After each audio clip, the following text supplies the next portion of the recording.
Nageenyi rabbii guddaan isin biratti haa jiraatu. Kabajamtoota hordoftoota keenya oduu biyya keessaa fi alaa bal'inaan qabanneetti dhiyaanneetii jirra. Kanneen yuutuubii fi tiiktookii keenyaaf haaraa taatan laayik, diiyuut akkasumas sabiskiraayib gochuudhaan oduu fi odeeffannoowwan akkasumas qophiiwwan keenya hunda akka argattan gamanumaan isinii dhaamnaatii. Oduu har'aa wajjinan Gaaddisaa Gadaati.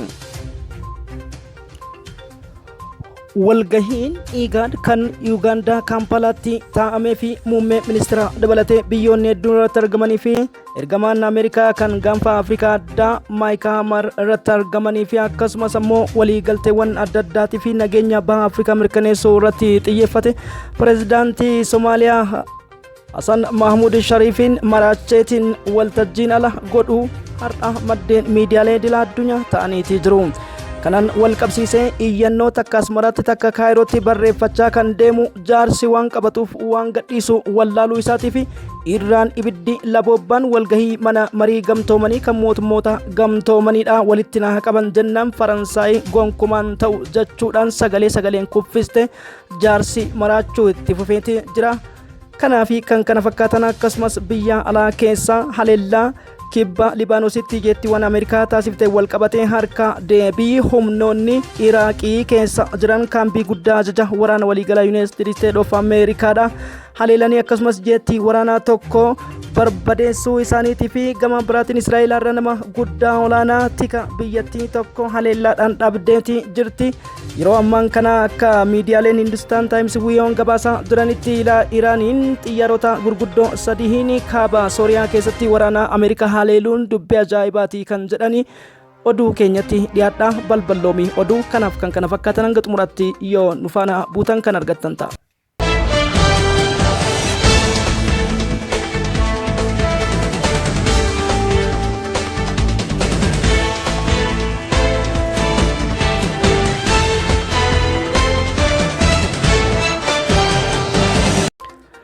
Halkanii fi guyyaa addunyaa irratti hirribaa kan dhabdee fi imaammata dippiloomaasii Itoophiyaa kuffisu malee qabaa ganna dhiisaa kan jette Somaaliyaa Maqdishoon har'aa salphina guddaa goonfatteetiin walgahii IGAD kan Ugaandaa Kampaalatti gaggeeffamaa jiru irra deebuudhaan pireezidaantiin Somaalee Hassan Mahmud Shariif gara Kaayiroo imaluu isaanii maddeen miidiyaa Afrikaa Niwus CGTN fi France 24 gabaasaniiti jiran. Tokkummaa biyya Somaaliyaa qaamni diiguu kamuu fudhatama hin qabu waliigaltee Somaalilaand dargisa wajjin taasiftee amma digduutti Itoophiyaa wajjin hinaasa'u jechuudhaan imala xiyyaaraa irraa kaasee gama adda addaatiin ofii waraana Itoophiyaa 20,000 eegamaa kan jirtu Somaalee Maqdishoon tika Al-Shabaab nageenyummaa irraa tikfamtee akka biyyatti gadhaabachuuf shoora Itoophiyaan taateef hunda irraanfachuudhaan yeroo ammaa gufuu taatee Itoophiyaa dura dhaabbachuun biyyoota warra lixaas akka hin gammachiisnetu himama.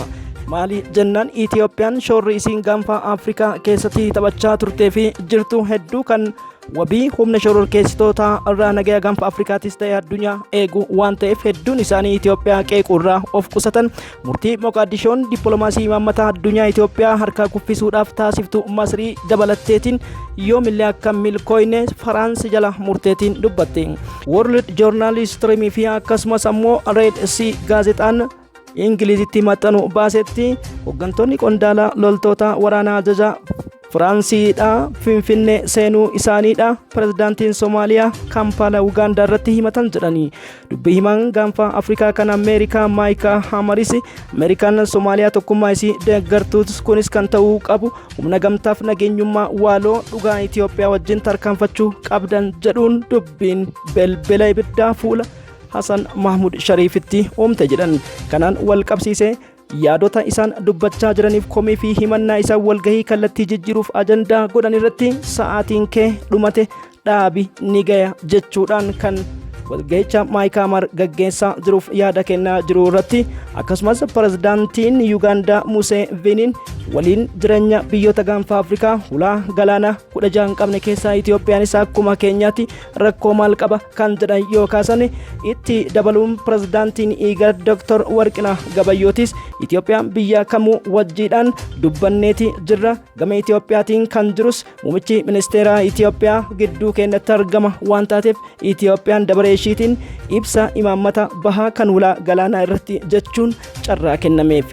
kabajamoo Dr. Abiy Ahmad akkana jedhani nuti yoomillee taanan nageenya biyya lama addaan diiguu osoo hin taane Somaliland biyyatti beekna. Kanaan wal qabsiisee dirqama galoo galaana hulaa galaana argachuu qabna waan taateef bara 2030 akka lakkoofsa addunyaatti Itoophiyaan miliyoona 150 taati. Wabii midhaan nyaataa mirkaneessuu keessatti nageenya naannoo mirkaneessuu keessatti Somaaliyaan har'a dhugaa keenya irraanfachuun yoomillee taanaan dagatamu. Nuti waraana tokkollee hin kakaasne. Kan waraana kaasee lolatti nu affeeraa jiru Moqaadishoo jechuudhaan dubbiin Dr. Abiy Ahmad fudhatama argatte.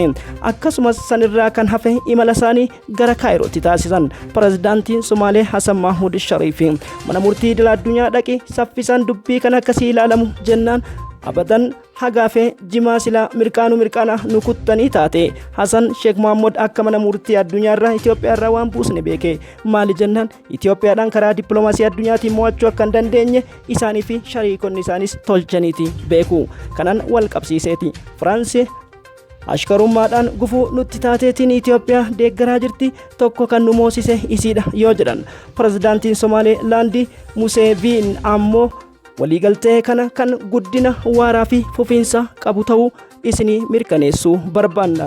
Nuyi qaama nama tokkos kan hin barbaannee fi nagaa naannichaa tiksuuf waliigaltee hariiroo waraana nagaa diina Al-Shabaab gaanfa Afrikaa irraa tiksuudhaaf eegalleeti jirra. Itoophiyaaf waan kennine dantaa waliin fayyadamu waan taateef qaama sadaffaa inni miinuu fi nama biraa irrattis ta'ii jennee shira xaxame kan taane hawaasni addunyaa haa beeku jechuudhaan dhaamsa isaanii miidiyaaleen addunyaa gabaasuu irratti argamu.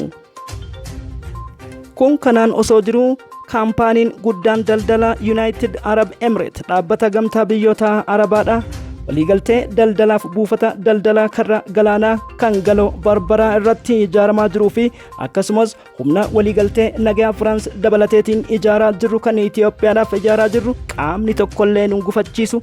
Kanaaf galoo galaanaatii fi dhaabbilee konistirakshinii guutumaan guututti Itoophiyaa deeggarsaan ijaaraa jirru ejjennoo kennan itti fufna jechuun dhaabbanni gamtaa Arabaa kan United Arab Corporation kaampaanii jedhamu ejjennoo isaatii fi deeggarsa Itoophiyaa taasisu cimsee kan itti fufu yoo ta'u walga'iin Kaayiroo irratti karaa Abdul Fattah Siisiitiin Somaaliyaa dabalatee Yaaman kan liigii Arabaa Itoophiyaa balaaleffatanis tiisiisa Itoophiyaa irraa kaasuu akka hin dandeenye walgahii Kaampaalaa kan IGAD Yugaandaa irratti mirkaneessuudha danda'amuu fi pirezidaantiin Somaaliyaa maraadhaa qabaa ganna dhiisan tadhii bitaate kan jedhan oduu keenyarraa ture.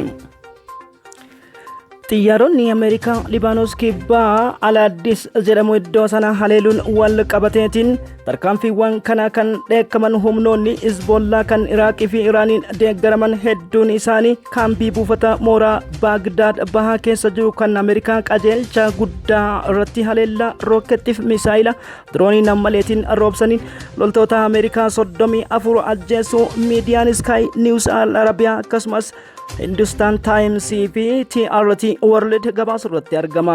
Haleellaa kanaan homaa miidhaan hin geenye jedhamee hanga guyyaa kanatti gabaasan jiraatu ammoo Hindustan Times fi TRT World lola sanaan miidhaa guddaa Iraaniin har'a fudhatteeni qajeelchi guddaan kan aviyeeshinii Ameerikaa ajjeefamuu isaadha gabaafame. Kun kanatti osoon dhaabatini daqiiqaa garaagarummaa muraasaatiin Huutiin doonii Ameerikaa 9ffaa har'a barbadeesse. Ameerikaan irraa qoladhee misaayilota isaanii dubatti deebise jettus dubbiin soba taate. Gama biraatiin injifannoo Hamaas guutumaan guututti Gaazaa harka 75 deebisuu isaa viidiyooleen mul'isan Al-Arabiyaadhaan dubbifamaa jiraachuu fi gama biraatiin Gaazaa fi dachiin Palestaan jiraachuu hin qabdu kan jedhe Benjaamin Netanyahuun Ameerikaa irraa dheekkamsitti ka'ee jira. Inumaa uummata Israa'elii fi kan Hamas Palestaan walitti araarsuu qabna yeroo Ameerikaan jettuu fi beekamtii Palestaan kennuun itti fufa jechuudhaan ejjennoo si Ameerikaan ibsuun ajaja Benjaamin Netanyahuu dideenfis Pentagon dheekkamuu isaa maddeen keenya oduu har'aati turan. Oduu kanaaf kan kana fakkaatan yeroo biraa bal'inaan qabannee dhiyaanna.